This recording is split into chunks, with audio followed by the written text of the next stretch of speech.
Good morning, class 7th. Welcome again to your social studies classes. Okay, so class 7. In this class of your subject, we are going to study lesson number 10 from the unit of geography. Clear? So, from the unit of geography, we are going to study lesson number 10, in which we are going to study about the life in the tropical and subtropical regions of the planet Earth.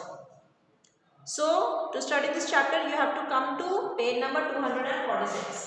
So, come to page number 246. क्या क्या पढ़ा है बच्चों को इस lesson में? About the Amazon basin and about the Ganga Brahmaputra basin. इन दो चीज़ों के बारे में हम लोग इस चैप्टर में पढ़ेंगे. This is a very short chapter, छोटा सा चैप्टर है, खत्म कर देते हैं फास्ट. Okay, let's start. देखिए, the tropical and subtropical regions lie on both sides of the equator between the tropic of Cancer and tropic of Capricorn.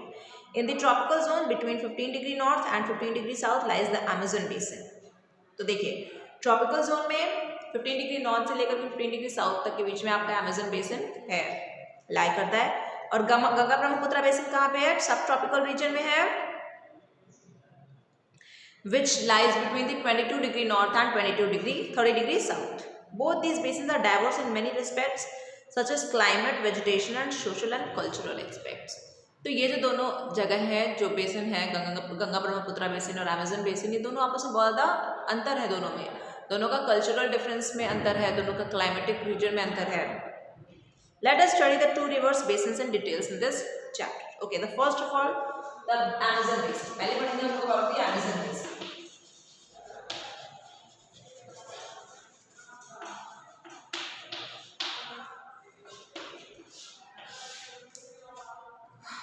The river Amazon flows through the continent of South America. तो Amazon river कहाँ से flow करती है? South America से.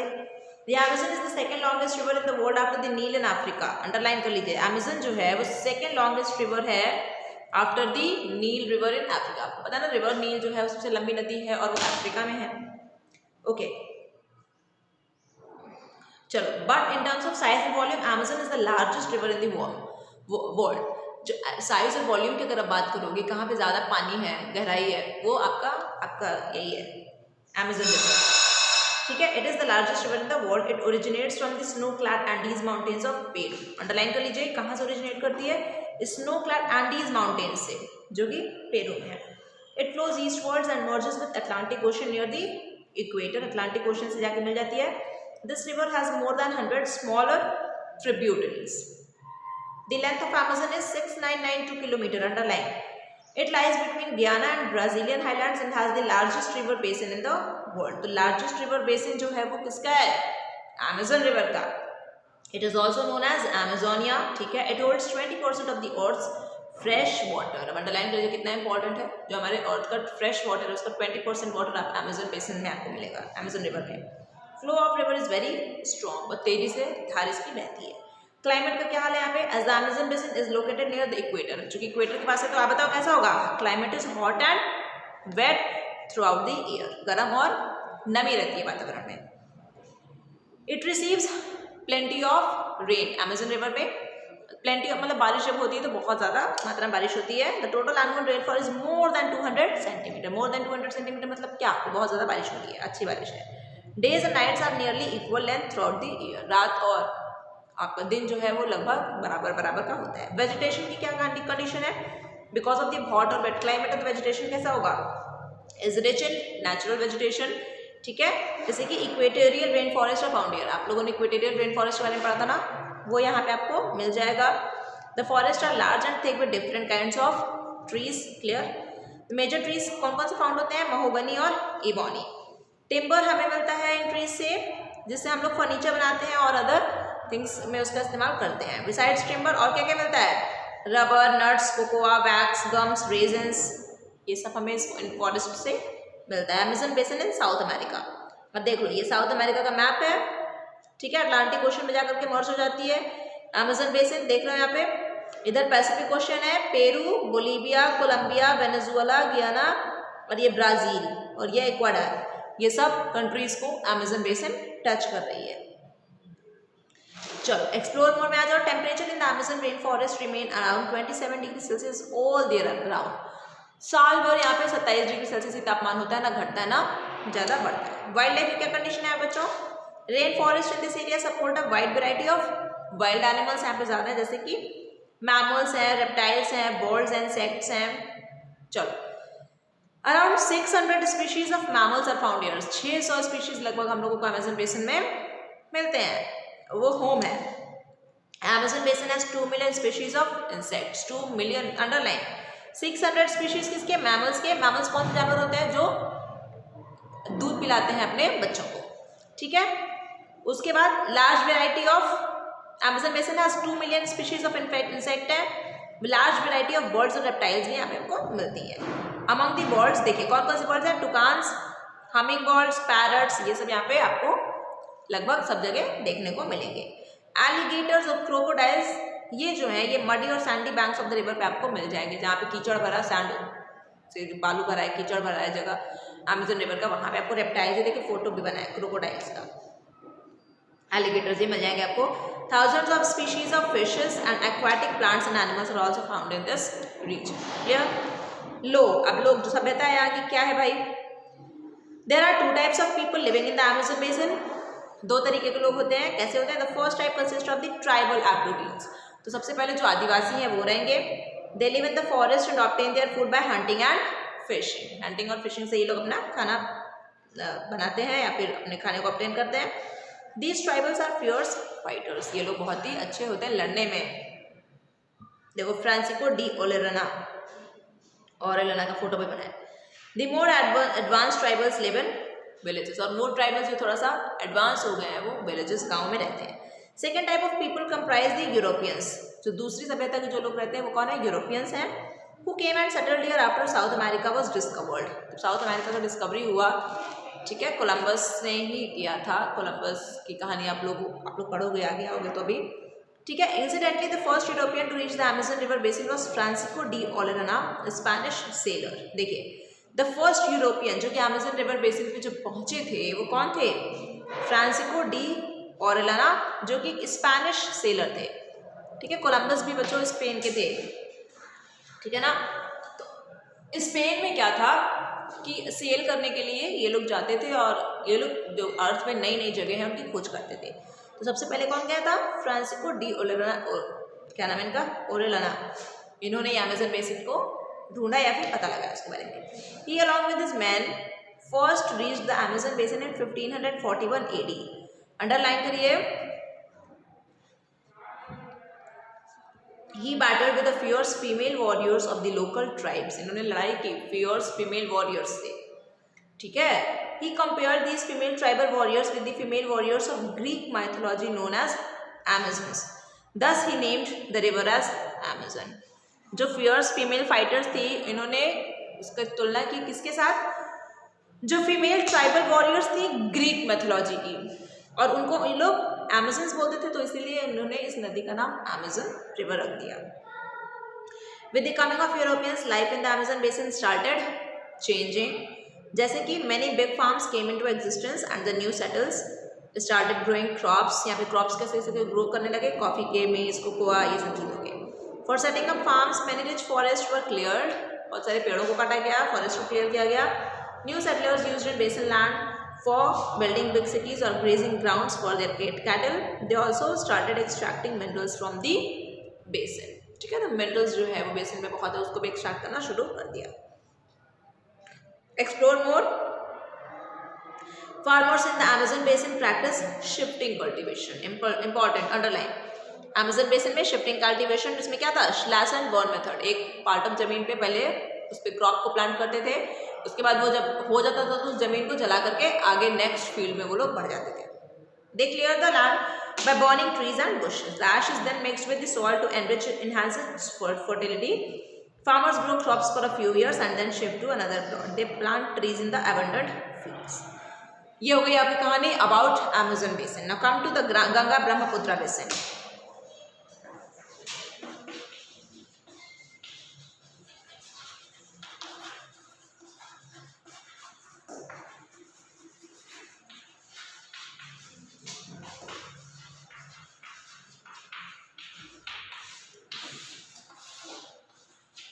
चलो Ganga Brahmaputra basin में आ जाओ। The great Ganga Brahmaputra riverine plain lies in India, ठीक है, ये हमारे देश में ही है।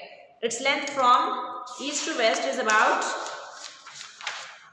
इसकी लेंथ क्या है बच्चों, अबाउट 2500 किलोमीटर। तो आप देख सकते हो अमेजन बेसिन था 6,992 किलोमीटर, लगभग आप 7,000 किलोमीटर मान लो, और इसकी कितनी किलोमीटर है, 250। कितना अंतर है ना, चलो उसके दुगने से भी ज़्यादा है, लगभग 3 गुना। This vast fertile plain lies to the south of the great Himalayan mountains, Ganga Brahmaputra basin से लगभग 2.5-3 गुना ज़्यादा बड़ा अमेजन बेसिन है। क्या अमेजन बेसिन सबसे बड़ा है, Amazon is the second largest river in the world. Okay, this vast fertile plain lies to the south of the great Himalayan mountains and is known as the Ganga Brahmaputra basin. This basin has been formed by the rivers Ganga and Brahmaputra and their tributaries. Whole basin is just over 1.6 million square kilometer. Climate देख लीजिए यहाँ का, क्या होता है climate, hot summers and cool winters, you all know, बहुत गर्मी पड़ती है और सर्दी बहुत होती है। रेनी सीजन में क्या होता है, जून टू सितंबर तक, ठीक है, large number of rivers flow through the region, और वहाँ पे एनफ वाटर आपको मिल जाता है इरिगेशन के लिए या फिर सिंचाई के लिए। चलो specially in the dry season soil यहाँ की क्या होगी, वेरी फर्टाइल, क्योंकि नदियाँ अपने साथ क्या भाग के ले आती हैं, humus. Clear, climate is suitable for growing different crops all through out the year. देख लीजिए, ये हो गया आपका map of Ganga Brahmaputra basin. ये है बे ऑफ बंगाल, ये देखो ब्रह्मपुत्र यहाँ से चलती हुई आ रही है, पद्मा नदी, मेघना नदी, गेंग्स रिवर, ठीक है, यमुना, घाघरा, चंबल, बानस, बेतवा, तामसा, सोन नदी, गोमती नदी, गंगटक, दामोदर, हुगली, ये सब आपको यहाँ पे देखो, नेपाल यहाँ पे काठमांडू, और ये भूटान, ठीक है, mouths of the Ganges tributaries, ये बे ऑफ बंगाल में आकर के सब मर्ज हो जा रही है। ये आपका है इंडिया। क्लियर हो रहा है ना मैप में, ये देखिए ये जो पोर्शन है आपका, ये मैप ऊपर से ये जम्मू कश्मीर हो गया, ये इधर का आपको वेस्ट आपको रीजन दिखाया जाता है, ईस्ट रीजन है, ठीक है, ये नेपाल यहाँ पे है, और यहाँ पे आपका गंगा ब्रह्मपुत्र बेसिन फॉर्म होता है। चलो वेजिटेशन क्या होगा यहाँ पे, vegetation of an area is very much dependent on the type of land form of the area.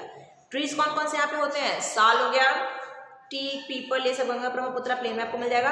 Mangrove forest आपको डेल्टा एरियाज में मिलेंगे। वाइल्ड लाइफ भी यहाँ की बहुत अच्छी है, रिच है। कैसे, कौन कौन से animals, one horn rhinoceros, deer, leopard, elephant, tiger, langur, ये सब आपको गंगा ब्रह्मपुत्र बेसिन में मिलेंगे। क्रोकोडाइल, एलिगेटर्स भी मिलेंगे। बर्ड्स जैसे कि माइना, फ्लाई कैचर, किंगफिशर, हिरोन, ये सब भी यहाँ पे मिलेंगे। रोहू, कतला, हिल्सा, ये सब most popular varieties of fish है जो कि यहाँ पे आपको मिलेंगे। रोहू फिश जो है वो बहुत ही important kind of species of fish. लोग कैसे होते हैं यहाँ के, plain is densely populated region, यहाँ पे ज़्यादा जनसंख्या में लोग रहते हैं। मैंने इंपॉर्टेंट टाउन जैसे कि दिल्ली, आगरा, लखनऊ, पटना, वाराणसी, मेरठ, इलाहाबाद, कोलकाता, ये सब आपको गंगा ब्रह्मपुत्र बेसिन पे लोकेटेड है। इसके हमारे यहाँ पे देख लीजिए आप, गंगा नदी में हमारे यहाँ क्या है, हमारे देश, हमारी स्थिति में, हमारे प्रयागराज में, इलाहाबाद में क्या है, त्रिवेणी, ठीक है ना, संगम, कॉन्फ्लुएंस ऑफ 3 रिवर्स, ठीक है। Many people work in various industries located in these towns and cities. As the land in the Ganga Brahmaputra basin is very fertile, agriculture is the main occupation of the people here. Agriculture सबसे अच्छा यहाँ पे हो पाता है, main occupation है लोगों का। Paddy is the chief crop grown in the eastern part of the basin. Paddy मतलब धान, धान की खेती। धान मने जिससे हम लोगों को चावल मिलता है। कितने बच्चों को ये भी नहीं पता होगा कि धान क्या होता है, ठीक है, इसको इंग्लिश में लोग पैडी बोलते हैं। धान को बोने के लिए बहुत ज़्यादा मात्रा में पानी की आवश्यकता होती है ना, फील्ड्स में जो है पानी को स्टोर करके, पानी छोड़ के पूरी फील्ड में पानी बहुत दिनों तक रखना रहता है। तो अब यहाँ पे नदियाँ हैं 2, इतना रिवर बेसिन है, तो आपको यहाँ पे पानी की कोई कमी नहीं। वीट जो होता है वो western part of the basin में क्रॉप प्लांटेशन होता है। इसके सिवाय पल्सेस, फ्रूट्स, वेजिटेबल्स भी यहाँ पे बोए जाते हैं।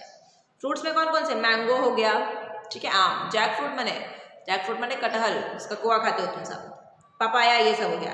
Cash crops, jute, sugarcane, tea, ये सब भी होता है। Jute is grown in abundance in West Bengal. Jute जो होता है वेस्ट बंगाल में सबसे ज़्यादा होता है, और जूट की खेती बहुत ही टफ, बहुत ही मेहनत से जूट जो होता है वो पैदा होता है। चलो, tea is grown in both West Bengal and Assam. चलो पैडी फील्ड देख लिया, ये फोटो बना हुआ है। Okay, fish breeding, fishing are the two important economic activities of the people of this region. Fish breeding तो हो गई, अब इतनी बड़ी नदी है उसमें कितने वैरायटी ऑफ फिशेस हैं, स्पीशीज ऑफ फिशेस हैं, तो वो सब क्या होगा, फिश ब्रीडिंग होगा।